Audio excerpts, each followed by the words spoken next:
പുത്രനെ പ്രസവിക്കുന്ന വളരെ അസന്നിഗ്ധമായിട്ട് നീ പുത്രനെ ഗർഭം ധരിച്ച് ഗർഭം ധരിച്ച് പുത്രനെ പ്രസവിക്കും. ഇത് എങ്ങനെയാണ് നിങ്ങൾ എടുക്കുന്നത് എന്നുള്ളത് ഞാൻ നിന്നെ അറസ്റ്റ് ചെയ്ത് അല്ലെങ്കിൽ നിന്നെ ക്യാപ്ചർ ചെയ്ത് അല്ലെങ്കിൽ നിന്നെ കീഴടക്കി പുത്രനെ പ്രസവിക്കുന്നതാണോ, അതോ നീ കീഴ്പ്പെട്ടുകൊണ്ട് പുത്രനെ പ്രസവിക്കും? ഇത് ഏതർത്ഥമാണ് അതിൻ്റെ അകത്ത് വരുന്നത്? സീസ് ക്യാപ്ചർ എന്നുള്ള ആ അർത്ഥം മാത്രമേ ഇവരെടുക്കുന്നുള്ളൂ. അറസ്റ്റ്, സീസ്, ക്യാപ്ചർ. കൺസീവ് എന്നുള്ള അർത്ഥം ഇവരെടുക്കുന്നില്ല. ഞങ്ങൾ എന്തായാലും കൺസീവ് എന്നുള്ള അർത്ഥം തന്നെയാണ് അവിടെ എടുക്കുന്നത്. നിങ്ങൾ അവിടെ എടുക്കുന്നത് എന്താണ്? നിന്നെ കീഴ്പ്പെടുത്തിക്കൊണ്ട് ഒരു പുത്രനെ പ്രസവിക്കുന്നതോ നീ കീഴ്പ്പെട്ടുകൊണ്ട് ഒരു പുത്രനെ പ്രസവിക്കുന്നതാണോ? എന്താണ് അതിൻ്റെ അർത്ഥം വരുന്നത്? ഒന്ന് പറഞ്ഞേ. Okay, thank you. ഞാൻ ആദ്യം പറയാം, എന്നിട്ട് ആഡ് ചെയ്തോ, അതാ നല്ലത്. ഓക്കെ, ഇതിനകത്ത് ഈ ഒരു സെന്റൻസിൽ തന്നെ 2 ആളുകളാണ് കൺസീവ് ചെയ്യുന്നത്. ജയ മ്യൂട്ട് ചെയ്യാം, എക്കോ അടിക്കുന്നുണ്ട്. 2 ആളുകളാണ് ഇവിടെ ഗർഭിണിയാകും അല്ലെങ്കിൽ ഗർഭിണിയാണ് എന്നുള്ള അർത്ഥത്തിൽ 2 പേരെ പറ്റിയാണ് പറയുന്നത്. ഈ കോണ്ടെക്സ്റ്റ് മനസ്സിലാക്കിയിട്ടും ആ പറയുന്ന സാഹചര്യങ്ങളുടെ എല്ലാവിധ കാര്യങ്ങളും ഉൾക്കൊണ്ടുകൊണ്ടാണ് ഇത് 2 അർത്ഥത്തിലായിട്ട് ഞങ്ങൾ എടുക്കുന്നത്.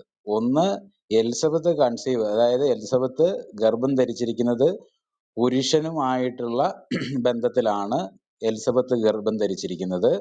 അതേസമയം മാതാവ് ഗർഭം ധരിച്ചിരിക്കുന്നത് അങ്ങനെയല്ല. അതിന് മറ്റൊരർത്ഥത്തിലും മറ്റൊരു കോണ്ടെക്സ്റ്റിൽ ആ വാക്കിന്റെ തന്നെ വേറൊരു അർത്ഥമാണ് എടുക്കേണ്ടത് എന്നാണ് ഞങ്ങൾ പറയുന്നത്.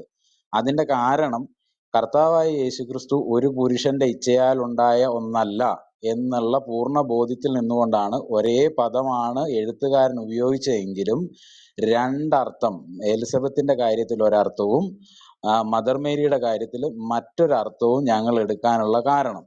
അല്ല, കണ്ടിന്യൂ ചെയ്തോ. അതെ, പിന്നെ അതായത് നമ്മളിവിടെ നേരത്തെ തന്നെ ജോസൂട്ടി നേരത്തെ പറഞ്ഞ പോലെ, അതായത് ആ കൺസീവ് എന്നുള്ള സുലാംബാനോയുടെ പിന്നെ ഇൻ്റർലീനിയറിലെ കറക്റ്റ് യൂസേജ് 1 സീസ് ആയിരുന്നു, യൂസേജ് 2 അപ്രിയൻ്റ് ആയിരുന്നു, യൂസേജ് 3 അസിസ്റ്റ് ആയിരുന്നു, പിന്നെ 4 ആണ് കൺസീവ് ആൻഡ് ബിക്കം പ്രഗ്നൻറ്റ്.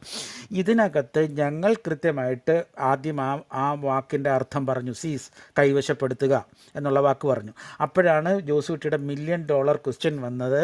ഈ 131-ലെയും 124-ലെയും 2 ഗർഭമാണെന്ന് നിങ്ങൾ സമ്മതിക്കുന്നു, അതോ ഒരേ രീതിയിലുള്ള ഗർഭമാണോ എന്നുള്ള $1 million ക്വസ്റ്റ്യൻ നിങ്ങളുടെ മുഖത്തേക്ക് എടുത്തിട്ടിരിക്കുന്നത്. അപ്പം ഇവിടെ നിങ്ങൾ തന്നെ പറഞ്ഞു അത് 2 അതെല്ലാ മനുഷ്യർക്കും അറിയാം, നിങ്ങൾ സമ്മതിച്ചില്ലെങ്കിലും കുഴപ്പമില്ല. ഒന്ന് മാനുഷികം, ഒന്ന് ദൈവീകം. ആ ദൈവീകമായതിൽ നമ്മൾക്ക് എല്ലാവർക്കും അറിയാം, എൻ്റെ ഇഷ്ടമല്ല നിൻ്റെ ഇഷ്ടം എന്നുള്ള ആ ക്രിസ്തുവിൻ്റെ മഹോത്തരമായ വചനമാണ് നമ്മുടെ എല്ലാം വരുന്നത്. അവിടെ നമുക്ക് റോളില്ല. പുത്രന് പോലും റോളില്ലാത്തടത്ത് മനുഷ്യൻ ഒരു റോളും ഇല്ല. അവിടെ നമ്മളെ അതിന് വേണ്ടിയിട്ട് എടുക്കുകയാണ്, കൈവശപ്പെടുത്തുകയാണ്. അവിടെ ആ മനുഷ്യൻ എന്ന രീതിയിൽ അല്ലെങ്കിൽ ഒരു വ്യക്തി എന്ന രീതിയിൽ, ഹ്യൂമൻ എന്ന രീതിയിൽ അവിടെ ഒരു റോളുമില്ല. അതുകൊണ്ടാണ് അവിടെ അപ്പോസ്തലന്മാർ അത്ര കൃത്യമായിട്ട് പിന്നെ ദൈവവചന പരിശുദ്ധാത്മാവിലൂടെ രേഖപ്പെടുത്തിയിരിക്കുന്നത്. അത് സീസ് ചെയ്തിരിക്കുകയാണ്. എന്നാൽ പറയേണ്ട കാര്യത്തിൽ എലിസബത്തിൻ്റെ കാര്യത്തിൽ കൃത്യമായിട്ട് അവർ മനുഷ്യർ തമ്മിൽ ബന്ധപ്പെട്ടതാണ്. അതുകൊണ്ട് അവിടെ പ്രത്യേകിച്ച് കാര്യമില്ല, ബിക്കേം പ്രഗ്നൻറ്റ് എന്നുള്ള ആ അർത്ഥത്തിൽ അതെടുക്കണം. അത് പരിശുദ്ധാത്മാവുള്ളവർക്ക് മാത്രമേ ഇത് വേർതിരിച്ച് മറുപടി പറയാനൊക്കത്തുള്ളൂ. അതുകൊണ്ട് ഞാനും hats off, thank you Josootty, ആ $1 million ക്വസ്റ്റ്യൻ. ഹലോ, അടുത്ത നിങ്ങളുടെ ചോദ്യം തന്നെയാണ്, പെന്തക്കോസ്തരുടെ ചോദ്യമാണ്. ക്ലിയർ അല്ല കേട്ടോ. ആയിക്കോട്ടെ, അടുത്ത പ്രാവശ്യം ചോദിക്കും. എന്ത് ശബ്ദോ? അല്ല, ഞാനിപ്പോ ആരാ